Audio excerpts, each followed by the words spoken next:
दूसरा मुख्य ग्रह चंद्रमा। चंद्रमा जो है, जैसे कि एक राज्य में राजा सूर्य है तो रानी चंद्रमा है। चंद्रमा रानी के अलावा माँ भी है। हमारी जो भावनाएं हैं, इमोशंस, तो जब भी हम कभी कोई चीज भावनाओं में आकर करते हैं तो वो चंद्रमा से ही देखी जाएंगी। मतलब आप अपना, जैसे कोई हम पैसे खर्च कर रहे हैं तो कई बार हम पैसे खर्च क्यों करते हैं कि भाई मेरी बेटी को ये चीज चाहिए, मेरे परिवार में किसी को ये चाहिए। मतलब कि आप अपने भावनाओं में, परिवार की भावनाओं में आकर खर्चा कर रहे हैं। तो इस तरह से जब कभी आप बहुत ज्यादा इमोशनल हो रहे हैं, भावुक हो रहे हैं, मतलब कि आप चंद्रमा को ज्यादा एक्टिवेट कर रहे हैं।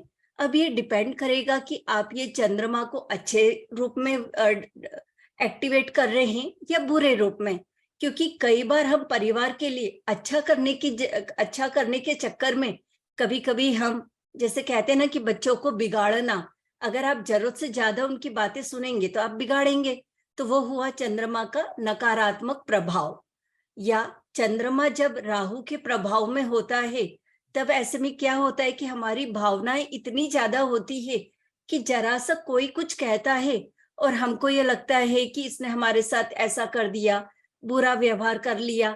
आप जिसको कि मतलब कहते हैं ना कि प्रैक्टिकल होना, वो आप उन चीजों को समझ नहीं पा रहे हैं। आपको हर चीज भावनाओं के ही आधार पर करने का काम करने लगते हैं कि मेरे को इसने ऐसा क्यों बोला, मेरे को ये वाली चीज इस समय क्यों नहीं मिली, मैं हर एक के लिए काम करती हूँ पर मेरे को कोई यश नहीं मिल रहा है।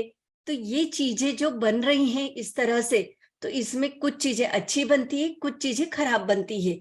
जब भी कोई चीज अति वाली श्रेणी में आएगी तो अति हमेशा चंद्रमा का नकारात्मक प्रभाव है। क्योंकि चंद्रमा का एक ही काम है कि जब वो अच्छा है तो भावनाओं को संतुलित रखेगा, ताकि आप प्रैक्टिकल वे में जहां जितनी जिस चीज की जरूरत है उतना ही भावनाओं का उपयोग करें। पर चंद्रमा कभी भी संतुलित नहीं रह पाता है। या तो चंद्रमा एकदम बहुत ही छोटे इसमें आ जाता है कि नहीं मेरे को कुछ नहीं समझ में आ रहा है, एक कोने में चले जाना, या चंद्रमा अति करता है। ज्यादातर चंद्रमा का स्वभाव है अति करना। इसीलिए जो हम कहते हैं ना कि डिप्रेशन हो रहा है, रोने का मन कर रहा है, बिना बात के रोना आ रहा है, ये सब चंद्रमा का नकारात्मक प्रभाव है। फिर चंद्रमा का जो ये रहता है पूर्णिमा और अमावस्या। चंद्रमा जब कभी सूर्य के बिल्कुल आमने सामने होता है तब वो कहलाता है पूर्णिमा।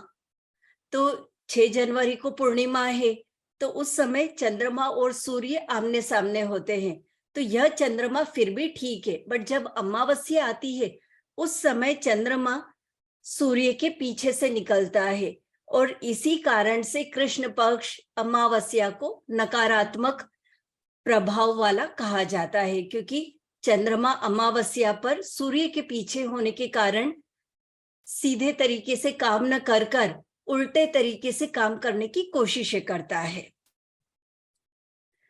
छोटे बच्चे जैसे जो जन्म लेते हैं, वो छोटे शिशु से लेकर 4 साल की उम्र तक के बच्चे चंद्रमा में आते हैं।